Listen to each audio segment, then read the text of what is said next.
श्रेय लाटू नका, स्वतःच्या कामाचा हिशेब द्या. गोपीचंद पडळकरांवर तमनगौडा रवी पाटलांचा घणाघात.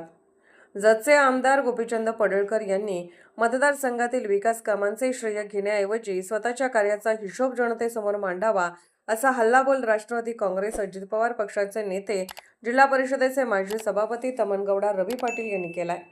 नेतृत्व अपयशी ठरल्यामुळे आमदार पडळकर इतरांच्या कामाचे श्रेय लाटत असल्याचा आरोपही रवी पाटील यांनी केलाय. त्यांच्या कारभाराबाबत मुख्यमंत्री देवेंद्र फडणवीस यांच्याकडे तक्रार करून आमदारकीचा राजीनामा घेण्याची मागणी करणार असल्याचे त्यांनी पत्रकार बैठकीत सांगितले.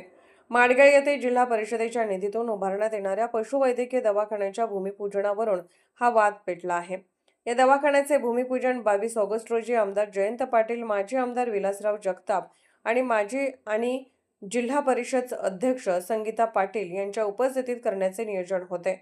मात्र आमदार पडळकर यांनी घाईघाईने बुधवारी भूमिपूजन केल्याचा आरोप रवी पाटील यांनी केला. या कार्यक्रमाला पंचायत समिती किंवा जिल्हा परिषदेचा एकही सदस्य उपस्थित नव्हता. विशेष म्हणजे संबंधित काम जिल्हा परिषदेच्या निधीतून झाले असून त्या भागातील जिल्हा परिषद सदस्य सावित्री रवी पाटील या कृषी व पशुसंवर्धन सभापती आहेत. त्यांनाही कार्यक्रमाला बोलावले नसल्याचा दावा रवी पाटील यांनी केला. दरम्यान जतचे आमदार असूनही पडळकर यांनी जतला तहानलेले ठेवून मंगळवेढ्याला पाणी दिल्याचा आरोपही त्यांनी केला. आमदार जतचे असले तरी त्यांचे लक्ष मंगळवेढ्याकडे असल्याची टीका रवी पाटील यांनी केली. जतचे देवभूमी जत असे नामकरण करण्याच्या मुद्द्यावरही रवी पाटील यांनी सवाल उपस्थित केला. जनतेकडून अशी मागणी झालेली नसताना नामकरणाचा अट्टहास कशासाठी, असा प्रश्न त्यांनी उपस्थित केला.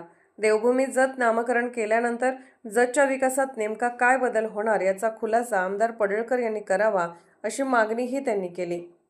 या आरोपांवर आमदार गोपीचंद पडळकर यांची भूमिका अद्याप समोर आलेली नाही. त्यामुळे रवी पाटील यांच्या आरोपांवर पडळकर काय प्रत्युत्तर देतात याकडे आता राजकीय वर्तुळाचे लक्ष लागले आहे.